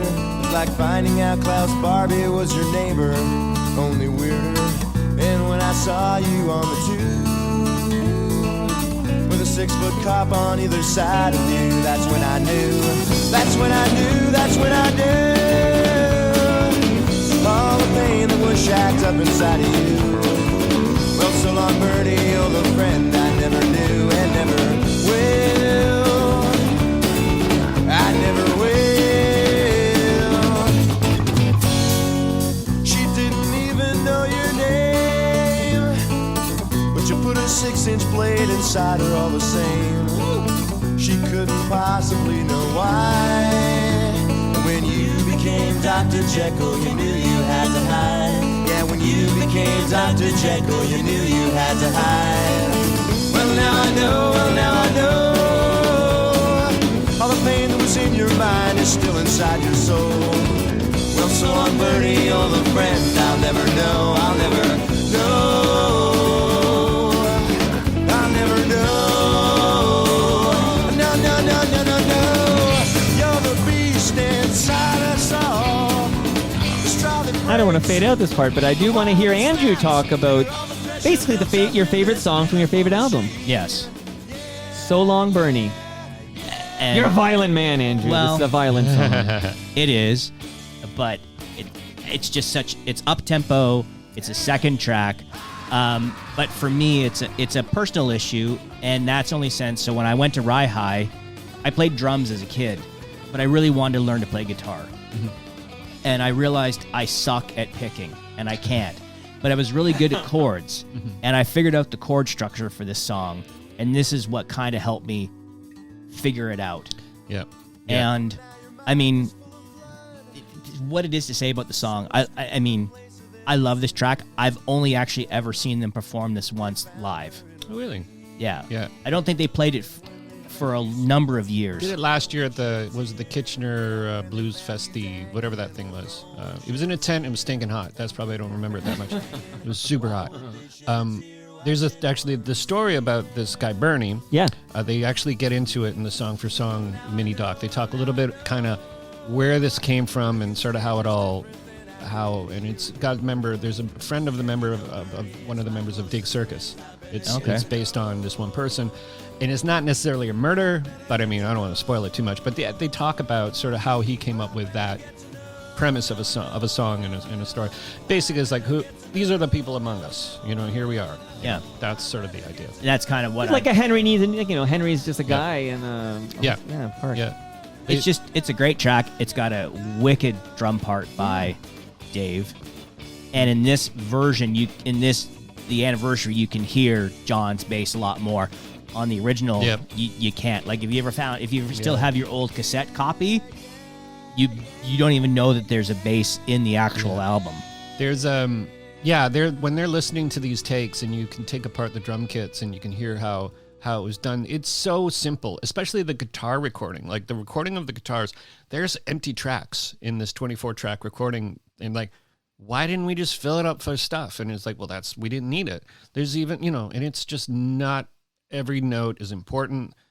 Everything about this record was thought about, and it took a long time to do the overdubbing, which kind of gives it that sense of it's realized. But all these songs there was no editing, there was no producing, really. It was like you said, it was a 2-inch master, so it just was capturing what it is and saying that's a good take. Let's move on. And oh, by the way, it's recorded again because something's fucked up with the drum kit. good times in the recording studio. Right? That's why I like live. If I screw it up, only the people listening can That's hear right. it. And then they tweet about it, and I get that a lot. Oh, it gets to Colorado. Reddit and then forevermore. Yes. And when you Google it, you can learn Yes. about Andrew's rare mistakes. Okay. Oh, no. You two guys, tech guys, I know you have a lot of electronics at home. I want to let you know that if you want to dispose of some old tech, some old electronics, some old devices, you don't throw that in the garbage. You guys know this because there's dangerous chemicals in there that will be bad for the landfills and bad for Mother Earth. But you can go to recyclemyelectronics.ca to find a safe place near you to drop off this old tech, and they will properly recycle it and dispose of it. So thank you, recyclemyelectronics.ca. Before you leave, you're gonna Simon, don't forget, I got a lasagna for you. It's in my freezer right now, and we got some Great Lakes beer for you. Thanks again to Getting Hip to the Hip, an evening for the Downey Wenjack Fund. I'll have more info on that soon, but go to gettinghiptothehip.com right now to learn more. And then when you buy your ticket, or 2 or 3 or 4, use the promo code FOTM10. This, Simon, was amazing. Like, you got a cool history with music, and now you're a director. This is your first thing you directed. Okay, so there's still hope for me. One day I'll direct something. First thing. I could do it on I'll you do the now. Rusty. Can I do the Rusty, Doc? Absolutely. You don't have dibs on that, do you? No. You can So have it. you watch tonight. He's gonna go home and go, I'm gonna beat Mike to that Rusty, Doc. But And I also had Scott McCullough from Rusty on my I had the whole podcast. band down here. Oh, okay, you Come win. on. You I win. win that one easy.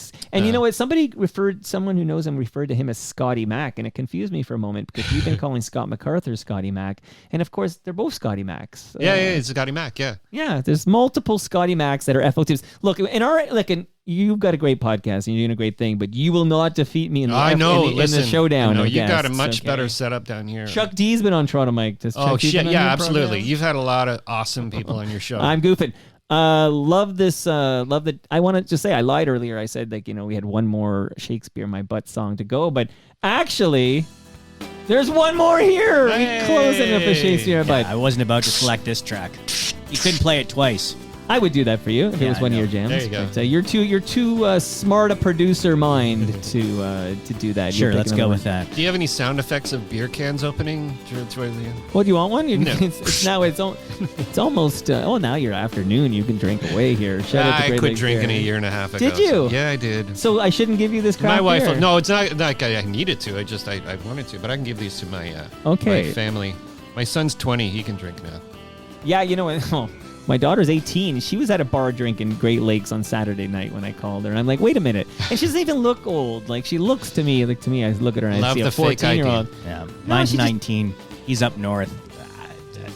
He's gone for the summer. It's gone, yeah, Is he's he gone, planting trees? No, he works at a summer camp. He teaches Okay. ropes and rock climbing. Nice. He's Oh, gone that's for the cool. That's summer. like a I real love thing. it. That's the way to go. But I will, because my daughter spent the winter in Montreal where you can drink at 18. So she's been drinking all year legally. And then she's here and she's not yet 19. And she's like, she finds Is she at place- McGill? Yeah, she's at McGill. She must have. I imagine she's been to the Peel Pub and classic. I guess so. I don't know. I try not to ask too many questions, but she's having a good life, which is all that matters. But Simon, thanks for making the long drive to make your Toronto Mike debut. Thank you so much for having me, Mike. I appreciate it very much.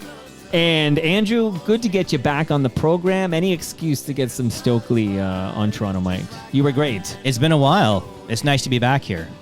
Well, that's the Stain documentary I'm going to direct. It's been a while. I hope that's just as popular as my Rusty It documentary. could very well be. Yes. And that brings us to the end of our 1,289th show. You can follow me on Twitter. I'm at Toronto Mike. Simon, what's the best way to follow the happenings in your universe? I am on Twitter, but not very very briefly at SimonHead666. That's the devil's number. That is the devil's number. Love it. Instagram at SimonHead666, but it's mostly pictures of my bicycle. Oh. And that's not like code. like a bicycle. Oh, yeah. That's like the a pedal code for powered? my penis. That's a bicycle. Do you bike a lot?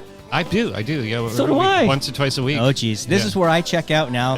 This is Well, I- you did the tech talk earlier. Yeah, This is the I only bike talk. I do about 100K a week, like 2 rides, 50K, but I do trails. So Good for you, man. Thank you. I'm actually, so I have a visit tomorrow to North York, and then I realize in this 1 week I will have visited all 6 boroughs because I was at Cam Gordon's wedding in Scarborough, and then I Nice. went to Blair Packham's party in East York. Yeah. I'm in Etobicoke. I'm close to York and Toronto. North York is a tough one for me, but I'm going there tomorrow. nice. I'm there you doing go. the what's it called? The Simcoe County Loop. It's not very far. It's like a 2-day ride. Nice. Yeah. Okay, good for you. Good for you. Andrew, what's the best way to follow you? Is it still Twitter? Yeah, it's still Twitter, Stoakley Audio. Yeah, that's the same as Instagram. But I mostly just have barbecue pictures on there. Yeah, you're a big meat lover. Yeah. I just got a smoker the other for Father's Day. Oh, And, nice. I can't. I almost Did exploded. you get that green egg thing or no? You got No, it's called. It's a Chef King or something. Chef Camp King or something. It's Yeah, not a Camp Traeger. Chef. Camp Chef. There See, it if we is. talk long enough, we'll get to the cunnilingus reference. that's right. We're It's just coming up. stalling It's it, coming yeah. up. Okay. Great Lakes Brewery. They're at Great Lakes Beer. They're going to host TMLX 13 on August 31st. You should be there, 6 to 9 p.m. Be there. Okay, Palma Pasta is going to feed us that night. They're at Palma Pasta. Getting Hip to the Hip is at Getting Hip Pod, and they will be entertaining us the next day. Get your tickets. Here it comes. Recycle My Electronics are at EPRA_Canada.